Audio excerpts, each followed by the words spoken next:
Tadi lihat ya, sebentar mungkin ya.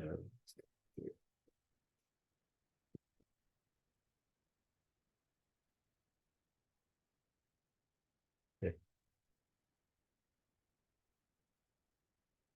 Nah, melanjutkan kuliah yang sebelumnya ya, ini syarat perencanaan penyimpanan air itu sistem harus efektif dan efisien ya. Kita harus mampu menyesuaikan antara layout, kebutuhan daerah layanan dan sumber air untuk mencari trase alur pipa yang efektif dan efisien ya, tidak banyak belokan ya, kemudian jaraknya terdekat ya, termasuk yang efektif dan efisien ya. Kemudian pipa harus mudah dirawat dan diperbaiki. Jadi dalam membuat atau membangun jaringannya itu kalau ada kerusakan itu bisa diperbaiki tanpa perlu mengganggu struktur yang ada ya. Misalkan harus menjebol, harus membongkar yang sulit ya, termasuk mudah dilakukan pemeriksaan ya. Ini bisa kita cek ke jalur-jalur pipanya, jalur sambungannya ya. Dan yang keempat tidak mengganggu estetika. Ini juga eh, kadang kita melihat ada gangguan estetik jika sistem perpipaan tidak didesain secara terintegrasi dengan desain arsitektural ya. Misalkan ada pipa yang melintang atau diekspos tanpa memperhatikan estetikanya akan mengganggu pemandangan ya. Bahkan kadang suara aliran air yang lewat pipa itu terdengar ya, mengganggu ya. Misalkan suara orang menggelontor kloset, menggelontor WC ya, pipanya di atas meja makan. Nah, ini nggak boleh ya, atau harus dihindari supaya tidak mengganggu estetika dan kenyamanan ya, suara flushing atau air mengalir dan sebagainya ya.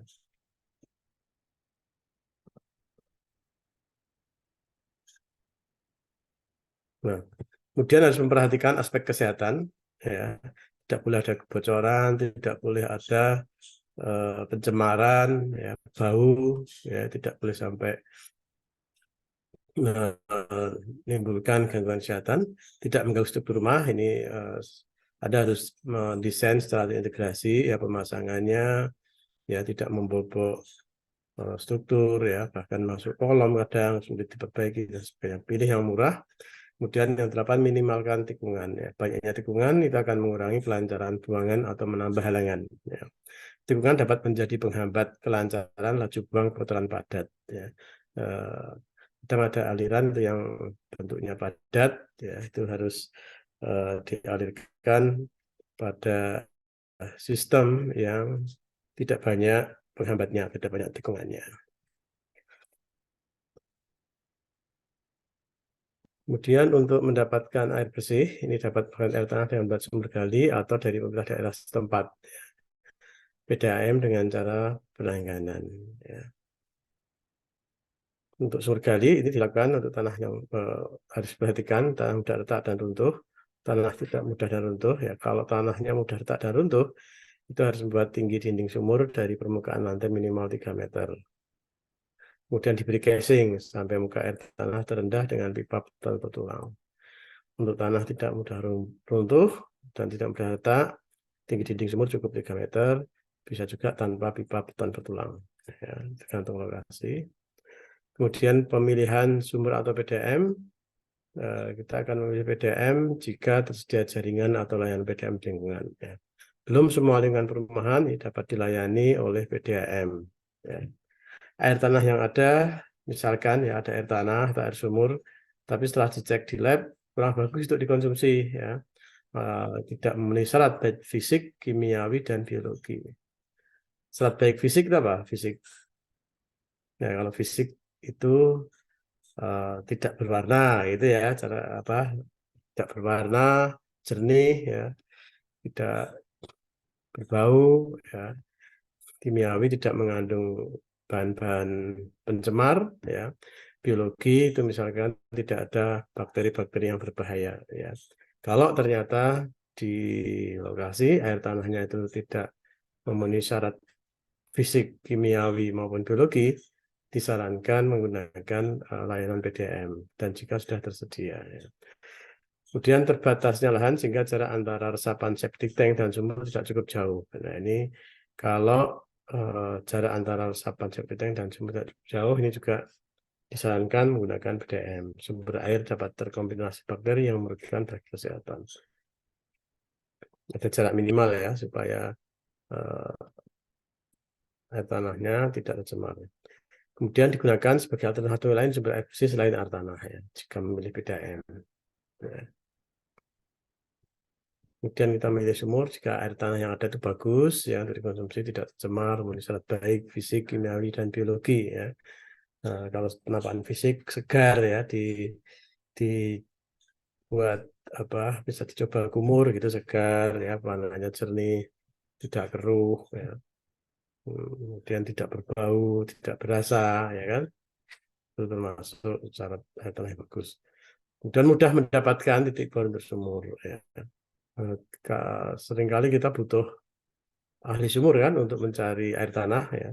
Tidak semua atau tidak sembarang orang yang memiliki spesialisasi dalam mencari titik bor untuk sumur. Ya. Sanitasi sekitar lingkungan perumahan baik sehingga tidak mencampuri air tanah, ya, tidak mencampuri air tanah. Kemudian juga dapat digunakan sebagai alternatif sumber air bersih lain selain air PDM. Jadi sebetulnya kita bisa membuat dua-duanya ya, sumur atau PDM, bisa juga sumur dan PDAM. Ya. Ini contohnya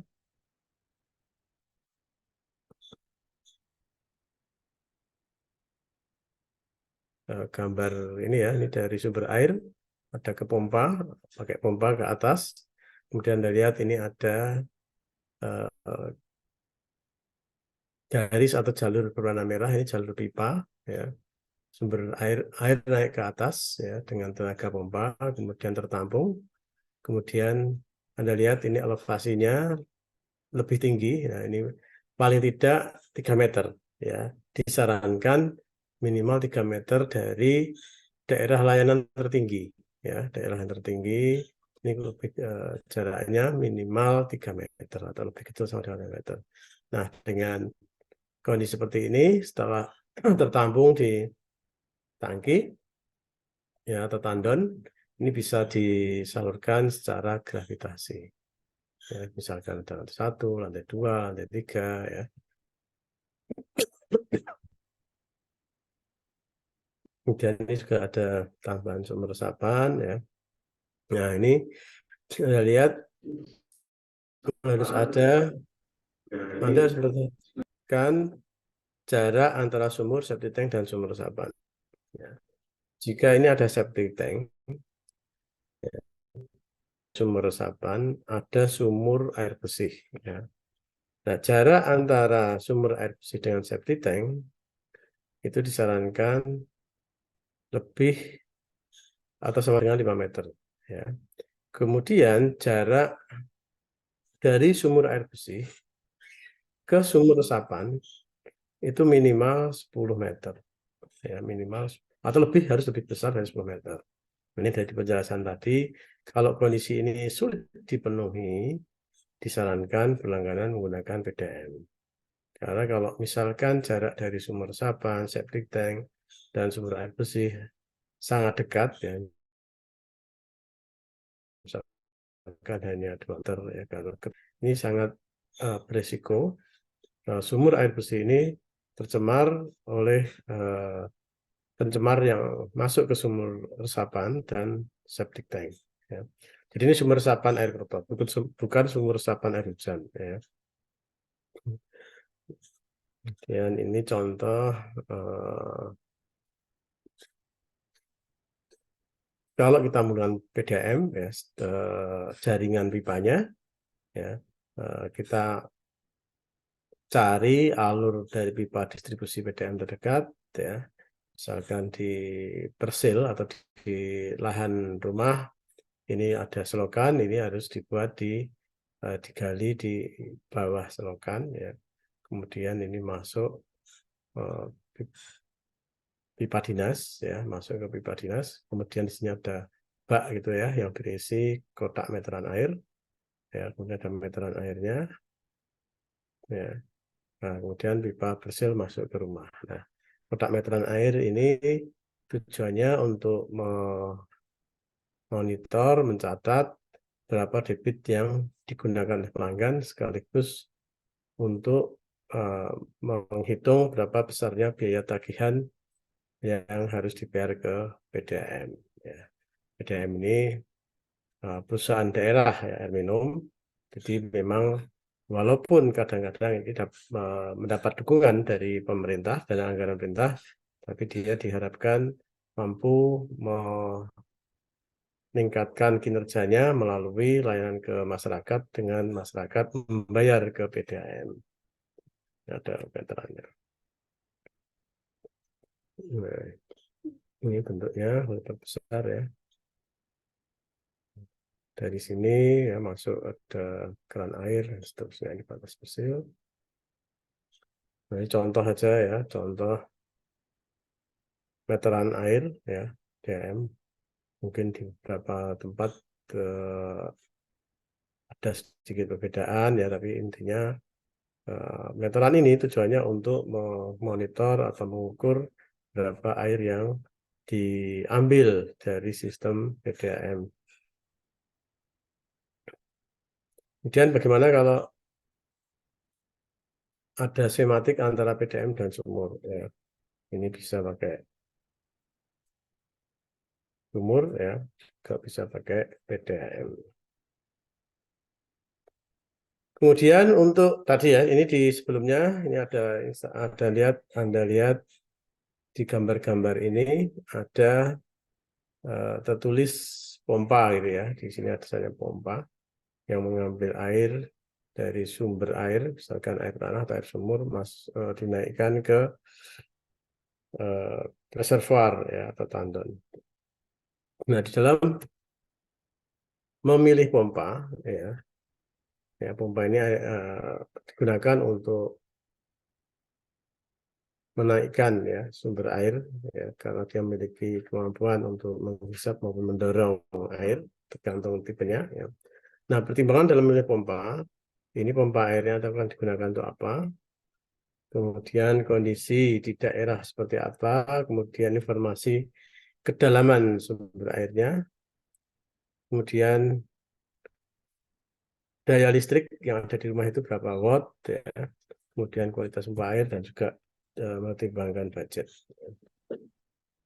Pompa air mau digunakan untuk apa? Jika Anda ingin menggunakan pompa air untuk pengairan atau kolam ikan, disarankan untuk menggunakan pompa air bensin atau diesel ya, karena memiliki kapasitas untuk menyedot air dengan debit yang sangat tinggi.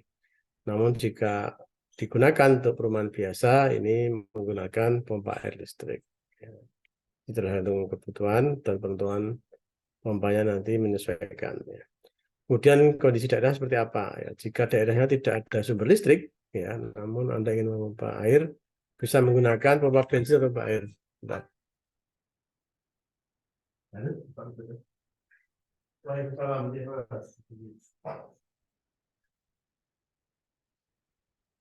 Oh, saya lihat dulu. Iya. Harganya berapaan? Harganya berapaan?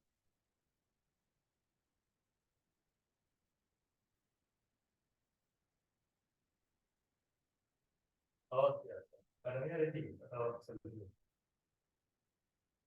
Ya, ya, Pak. Ini jadi. Oh,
Ya, kita lanjutkan ya. Mohon maaf tadi ada kontak ya.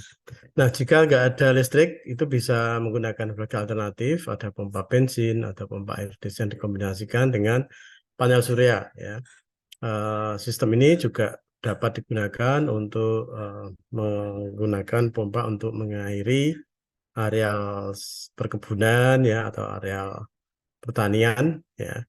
Karena sekarang sudah cukup banyak panel pompa yang digerakkan dengan panel surya ya. Bulan lalu saya dan beberapa teman ya itu berkunjung ke lokasi hutannya UGM ya di Getas, Kabupaten Ngawi. Di salah satu areanya ini ada bantuan dari Pertamina itu membuat pompa yang digerakkan dengan panel surya. Ya, ini juga dimungkinkan ya kalau eh, tidak ada sumber listrik terdekat. Ya.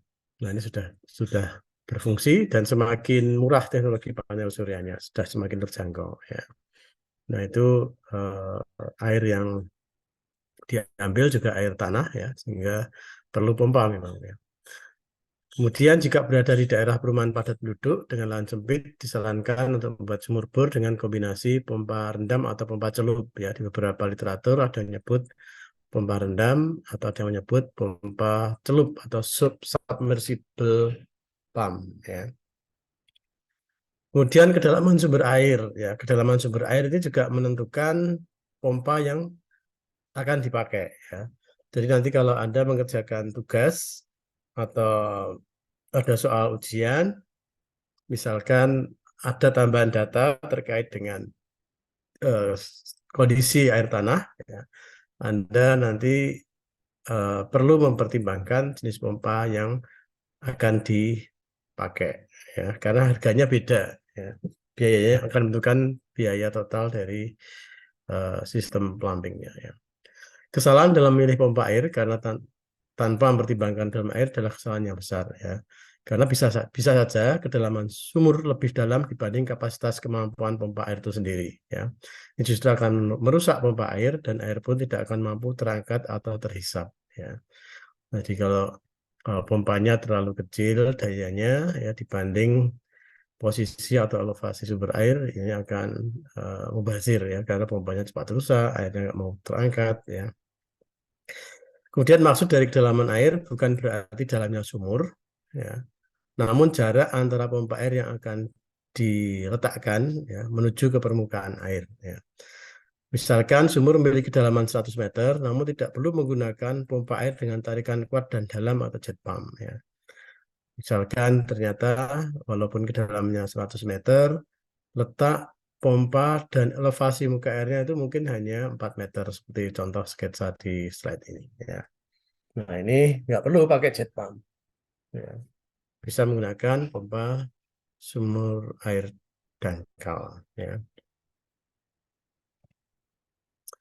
Kemudian selain mempertimbangkan dalam air, kita juga mempertimbangkan daya listrik di rumah. Ya. Misalkan berapa watt.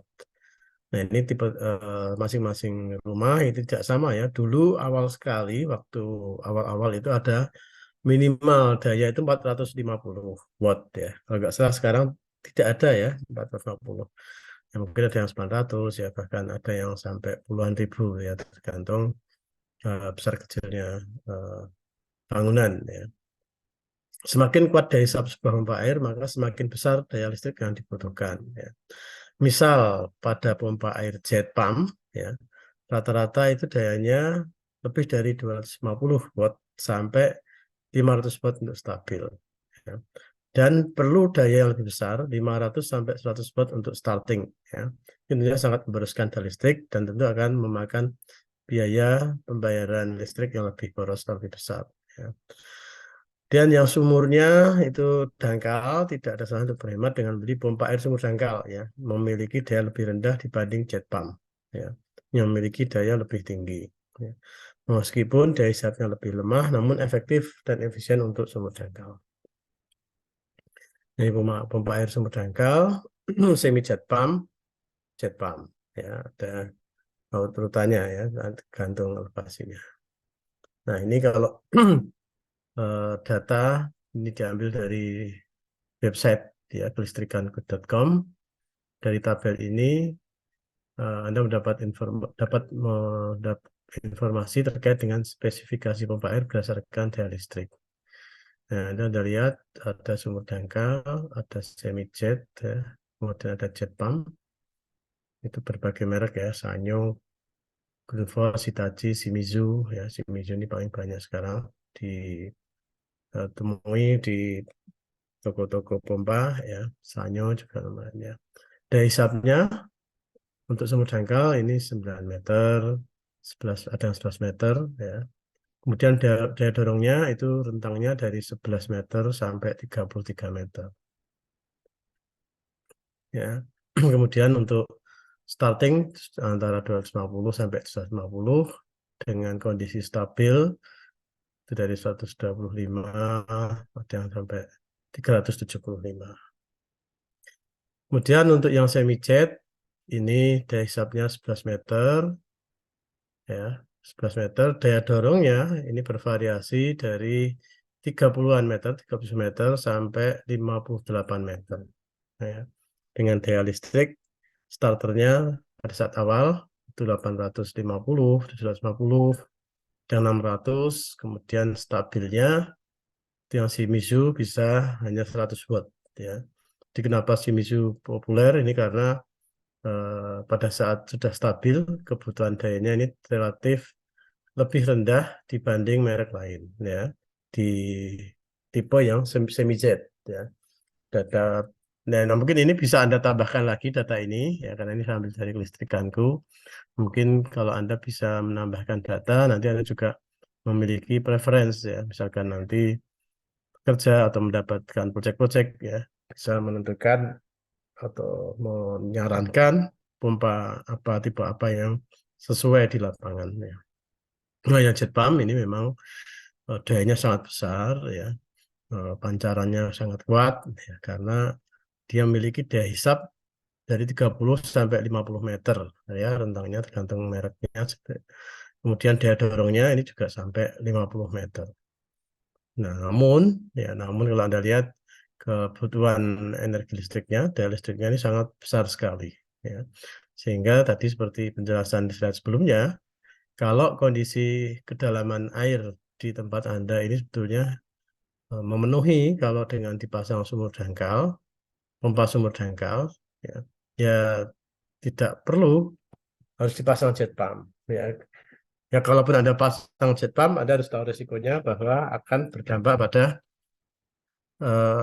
kenaikan tagihan listrik per bulannya. Ini contoh pompa-pompa ya yang beredar atau dijual di berbagai toko-toko pompa ya. Ini yang pakai genset ya, pakai apa? Diesel, pakai bensin, pakai listrik. Nah, ini contoh saja untuk satu merek Shimizu saja ya, untuk yang semi jet saja itu ada banyak varian ya, ada banyak varian.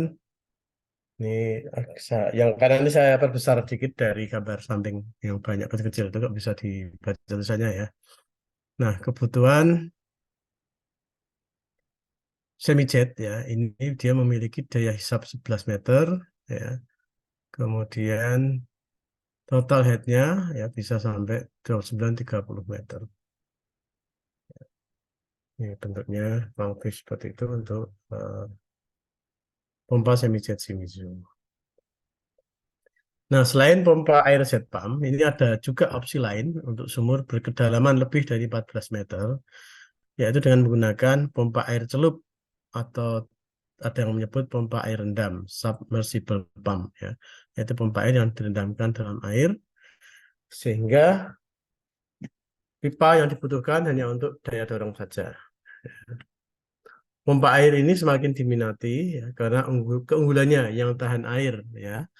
Jadi ini malah dicelupkan dan daya dorong yang cukup memuaskan yaitu sekitar 30 sampai 50 meter ya. Ini juga ada yang tipenya lebih kecil, ini contoh saja ya. Saya pernah memasang untuk kolam ya. Biasanya kalau yang punya kolam di rumah yang ada diberi ikan ya itu bisa ditambahkan pompa submersible pump ini dan ada yang mampu kemudian menghasilkan seperti air mancur ya untuk apa hiasan kolam ya. Ini juga bisa menggunakan submersible pump ini. Nah, kelebihan pompa air rendam ini mudah dipasang ya. Ini tidak tinggal diletakkan gitu saja ya. Kemudian tidak makan banyak space ruangan karena pompa ini cukup kecil dan berada di sumber air. Debit air yang didapatkan sangat banyak cepat, dapat digunakan untuk jangka waktu lama. Beberapa produk itu bisa on 24 jam lebih ya. Nah, kekurangannya saat ini harganya cukup tinggi ya.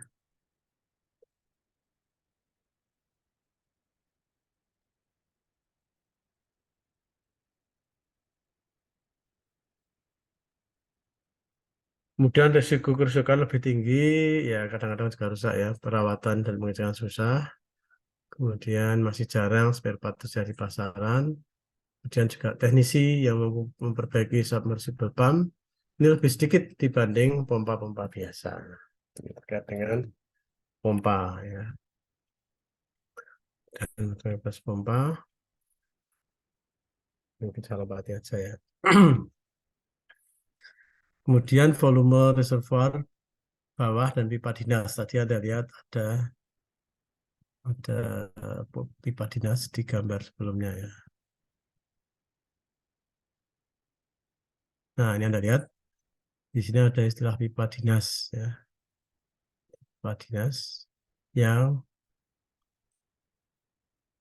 mengalirkan atau mendistribusikan air yang diambil dari PDAM masuk ke saluran atau ke sistem yang dimiliki oleh para pelanggan ya. Nah, untuk pipa dinas ini ada rumus untuk menentukan diameternya. Rumusnya sederhana ya. Akar 4QS V per Pi ya. Ini sebetulnya adalah apa? Rumus apa? Rumus kontinuitas ya. Kontinuitas dari Q sama dengan A kali V ya kan? Nah, A-nya adalah A lingkaran ya. A lingkaran ini ada D-nya di sini ya. Nah, dari Q sama dengan A kali V Anda bisa Anda pindahkan suku D sebagai informasi yang kita cari ya. Debitnya sudah diketahui misalkan ya. Diameter pipa, debit pompa ya, kecepatan aliran. Nah, kecepatan aliran ini bisa diasumsikan menggunakan nilai V sama dengan 2 meter per detik, merupakan batas kecepatan tertinggi yang diizinkan. Ya. Jadi kalau V-nya sudah ketemu, ya 2pi, ya pembilangnya 4 kali debit pemompaan. Kemudian setelah kita peroleh, kemudian kita akar kuadratkan, kita akan mendapatkan nilai D. Ya. Nah, kemudian untuk memasang D, itu kita sesuaikan ya seperti kuliah sebelumnya. Q yang kita masukkan debit pemompaan yang pada saat kondisi peak ya, kondisi peak atau kondisi puncak. Ya, Q-nya itu berapa? Ya, supaya pada saat kita desain diameternya ya kalau kita menggunakan Q peak-nya ya V yang terjadi tidak akan melampaui 2 meter per detik. Ya, karena kita sudah menggunakan nilai harga 2 meter per detik ini. Itu ya.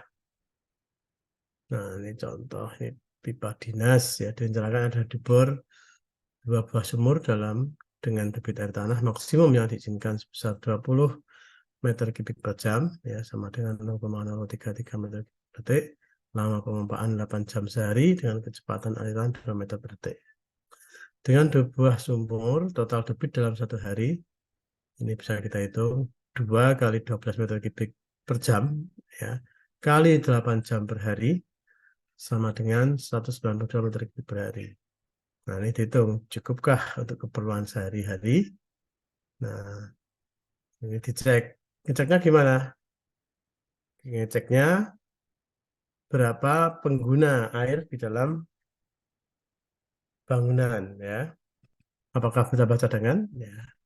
Nah, D-nya dihitung, ketemunya 46 mili. Kita bulatkan 50 mili atau 2 inch. Berarti diameternya adalah diameter 2 inci. Ya, karena 1 inch kurang lebih 25,4 mili ya, atau 2,54 cm. Nah, ini contoh nanti kalau ada hitung-hitungan ya. Ini volume reservoir bawah, ini hanya penjumlahan saja ya, penjumlahan dan pengurangan. Ya. Ini juga volume reservoir atas, penjumlahan pengurangan. Nah, ini ada tambahan dari debit pompa pengisi ya, dikalikan durasi kerja pompa pengisi ya, QPU kali TPU. Ketemunya berapa? Ketemu volumenya ya, volumenya yang mengisi tandon atau reservoir di atas.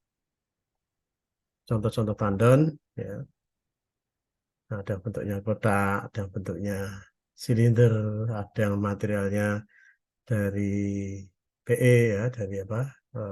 Fiber ya. Ada juga yang dari stainless steel ya, yang penguin stainless steel. Yang alhamdulillah tahun lalu kita mendapat bantuan ya dari Rujika yang mempunyai sister sister apa namanya, sister company ya, punya perusahaan keluarga, nama tandanya Tirta ya. Tandon Tirtanya itu terbuat dari stainless steel seperti yang penguin ini ya. Dudukannya juga sudah ada, mirip dari dudukannya. Jadi kita tinggal meletakkan ini. Dan juga ada yang bentuknya seperti modular ini bisa dirangkai gitu ya, tergantung kita perlu berapa besar ya reservoirnya. Ya, ini kita bisa ambil dari internet.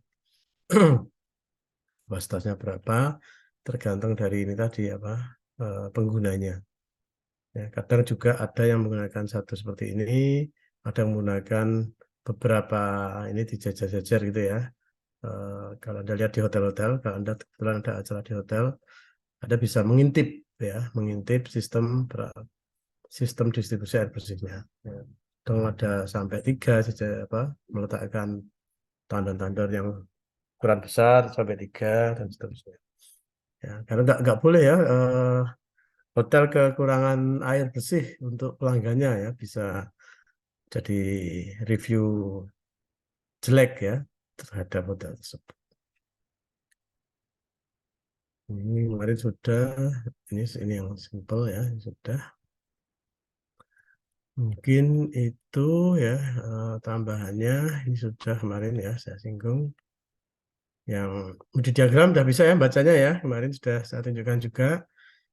Kita kita review juga dengan melihat di YouTube ya, ini bisa diulang-ulang ya. Anda tahu bahwa sumbu X-nya adalah Reynolds number, itu berarti menunjukkan tipe aliran ya, tipe aliran laminer, transisi maupun turbulen.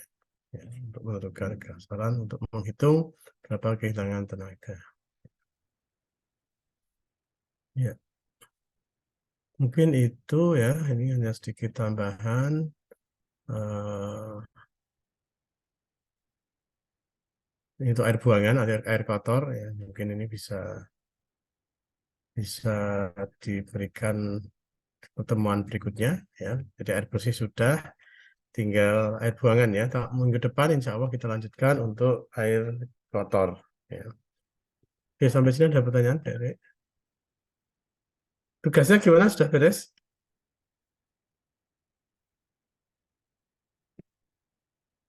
Sudah mulai jalan ya tugas kelompoknya ya?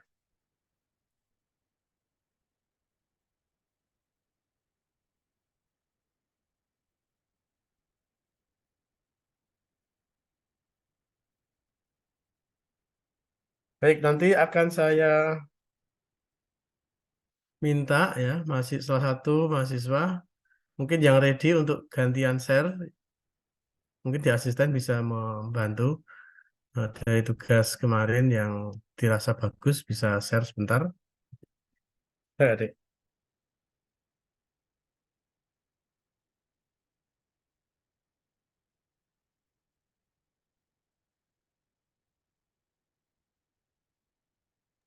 Nggih, baik Pak. Sedang Ya, disiapkan. ya, gede. Silakan.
Assalamualaikum warahmatullahi wabarakatuh.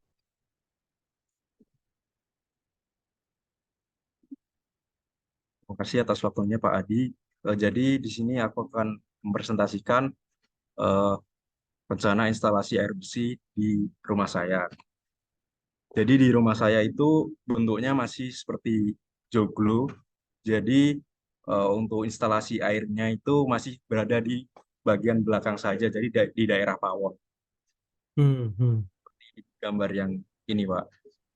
hmm, Jadi untuk instalasi air bersihnya dari sumur bor langsung ke pompa, hmm, baru ke tandon air, setelah ke tandon air langsung ke keran air, Pak.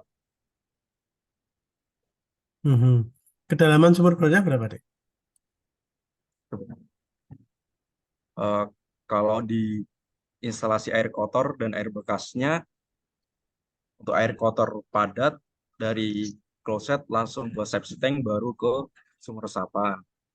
Untuk air bekasnya dari floor drain langsung menuju ke sumur resapan. Untuk skematik instalasi air bersih dan air kotornya seperti ini, Pak. Mhm. Ya itu sumur bornya kedalamannya berapa deh sumur bornya?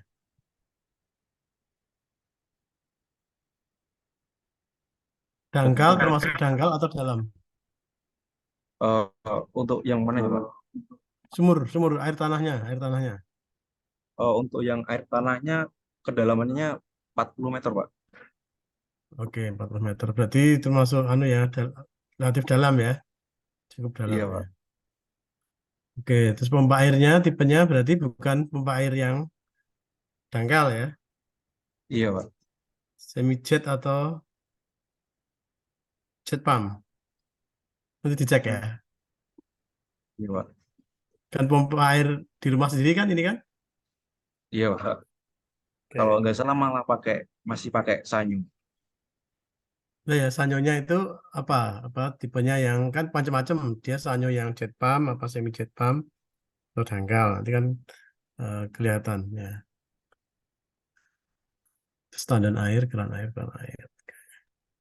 Ya bagus deh ini deh. Sudah ya sudah anu ya kelihatan ya. Nanti tinggal dibuat apa deh gambar ISO itunya ya, isometrinya ya.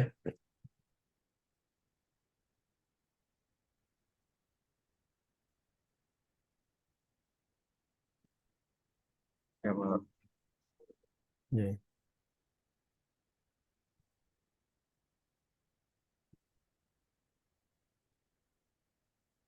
Oke, yang lain?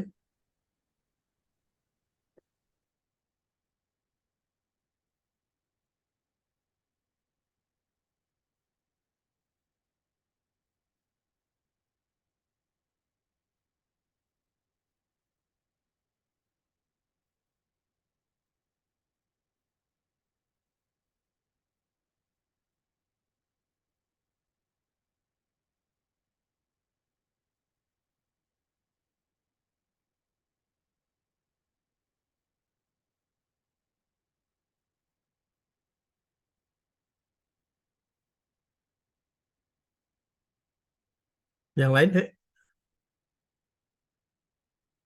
Yang kos, yang bukan rumah sendiri. Yang kos kan beda kebutuhan airnya, ketersediaan airnya, jenis pompanya mungkin ya.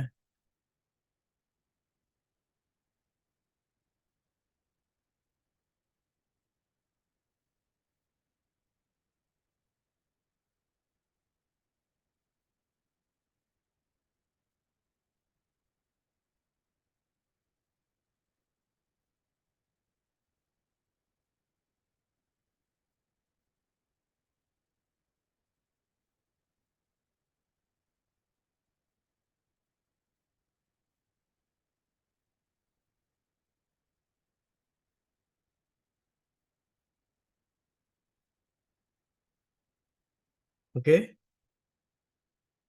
Ya, oke nanti silahkan ya yang apa mau buat sketsa ya jalur distribusi air bersih, sistem pemipaan air bersih dan air kotor di tempat kos misalkan ya karena penggunanya lebih banyak daripada yang tadi dipaparkan sebelumnya. Nanti silahkan ya di share. Mungkin untuk pertemuan ini saya izin di Angga dan di Ozan mungkin bisa dilanjutkan lagi aktivitasnya untuk mengerjakan soal kelompok ya, nanti bisa dilanjutkan. Oke, mungkin bisa di capture ya yang hadir mau luring maupun daring yang ada di kelas. Saya mohon izin ini masih ada kegiatan di luar ya. Tadi saya komunikasi dengan Balai Besar Wilayah Sungai Bengawan Solo dengan Pak Balai.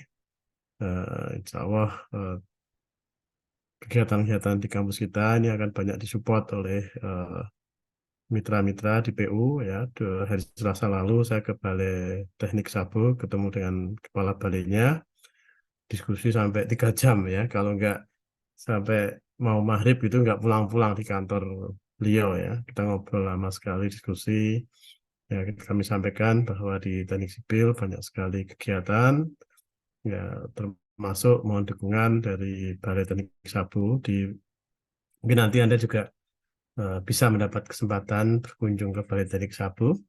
Mereka mempunyai fasilitas yang sangat lengkap ya, untuk riset-riset, untuk fasilitas laboratorium, untuk pengendalian sedimen ya, terutama dari erupsi gunung berapi ya. Mereka sudah punya banyak pengalaman tinggi. Dan hari ini tadi saya berkomunikasi dengan Kabalai Bengawan Solo ya, Pak Mariadi Utama ya. Beliau juga sangat siap mendukung ya, bahkan kalau ada riset-riset siap menyiapkan data-data ya. Jadi kita punya mitra strategis Kementerian PUPR ya. Jadi balai itu, kepala balai itu berada posisinya di bawah Dirjen Sumber Daya Air ya. Nah, semuanya terbuka, jadi ini paling tidak komunikasi yang dilakukan, yang kami lakukan itu tujuannya juga untuk nantinya kalau adik-adik akan melakukan kerja praktek, magang, itu bisa eh, berkomunikasi dengan balai-balai tadi untuk mendapatkan tempat magang ya. Selain itu juga untuk perpipaan ini kami sedang menyiapkan, nanti akan ada kunjungan ke Rujika ya. Insya Allah transportasi akan disediakan dari dana yang tahun ini kami kelola ya. Saya dan Pak Agus kebetulan mendapat dana matching fund Kedai Reka dengan mitra PT Wahana Duta Jaya Rujika ya. Nanti juga saya sedang mengupayakan nanti ada kunjungan ke Malang ke VEDC ya. Itu juga tujuannya untuk meningkatkan kapasitas mahasiswa ya, dosen juga ya, nyari pengalaman baru terkait dengan teknologi perpipaan ya. Mungkin itu update yang bisa saya sampaikan. Selamat belajar adik-adik ya, terkait dengan sistem perpipaan ya, sistem penyediaan air bersih, pengelolaan air kotor, air hujan ya, dan hidran ya. Semoga perkuliahan semester ini menjadi salah satu materi kuliah yang Anda sukai ya, yang Anda senangi, dan nantinya menjadi bekal masa depan Anda dalam berkarya ya. Mudah-mudahan juga ada produk-produk inovasi hasil Indonesia ya yang dipakai di luar negeri, yang bisa jadi itu merupakan produk dari Anda semua ya. Oh ya, nanti saya akan menyampaikan pesan dari Pak Dekan. Nanti akan ada permintaan untuk mengajukan proposal ya, biar bisa dibuat secara kelompok.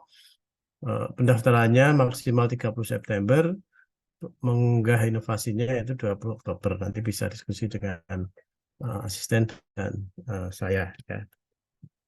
Mungkin itu ya adik-adik dan asisten yang berkenan menyiapkan tautan Zoom dan menemani adik-adik. Terima kasih. Mohon izin. Sudah di capture belum, Dek? Ya, silahkan dihitung, dihitung ya. Dereng Pak, niki nembe Ya, ajeng silahkan. di screenshot Pak. Ya, oke, screenshot. Silahkan. Nanti di-share ya.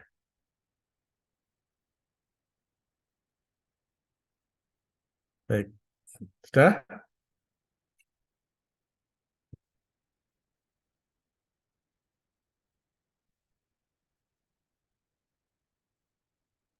Sampun Pak. Ya, terima kasih, Dek. Saya akhiri ya.